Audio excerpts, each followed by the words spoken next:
तर hello guys, स्वागत आहे तुमचं माझ्या मिनी ब्लॉगमध्ये. तर सगळ्यांना हॅपी होळी. तर आज ना आम्ही सगळे मिळून ना सेलिब्रेट करणार होतो होळी. म्हणून या मुली ना सगळ्या इथं रांगोळी काढत होत्या. म्हणलं मोठे मोठे जलेबी काढू राहिले काय नु या. आणि ही पोरगी म्हणली काय एकच मोठी जलेबी काढायची. म्हणलं तूच खाऊन घे मग ती.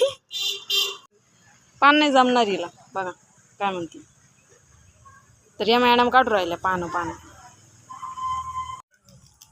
यांची प्लॅनिंग चाललेली आहे कोणते कलर कशात लावायचं. ती बरोबर राहिली आधी पिंक कलर. हा भरा चांगला आहे. या मॅडमचं चाललंय पान काढायचं काम. तुम्हाला दाखवू का? चांगले पान काढू, आकडे तिकडं काढू.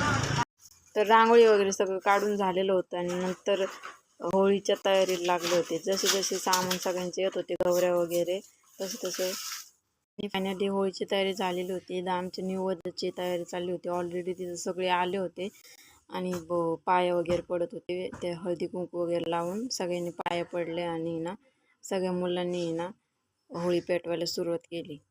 जसं की मुलंच पेटवते दर होळीला, त्याच्यामुळे प्रेम आणि संग्रामने ना होळी पेटवली. नंतर सगळ्यांनी निवड ठेवले, नारळ वगैरे फोडले आणि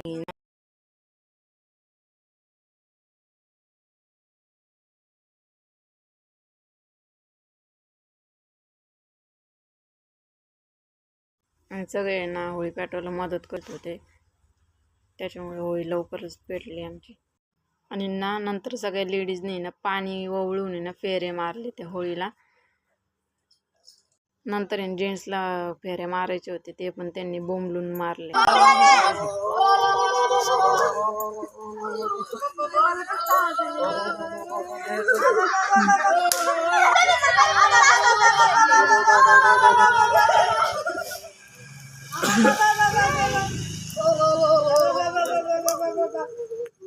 यांना बघून तुम्हाला नक्कीच लहानपणीची आठवण आली असेल बरं का. लहानपणी तुम्ही असंच करत असेल. तर आमची सगळ्यांची होळी सेलिब्रेट झाली होती. आम्ही सगळ्यांनी प्लॅनिंग करून ना होळी मस्त सेलिब्रेट केली. तर अशाच मिनी ब्लॉग बघण्यासाठी मला फॉलो करा. बाय.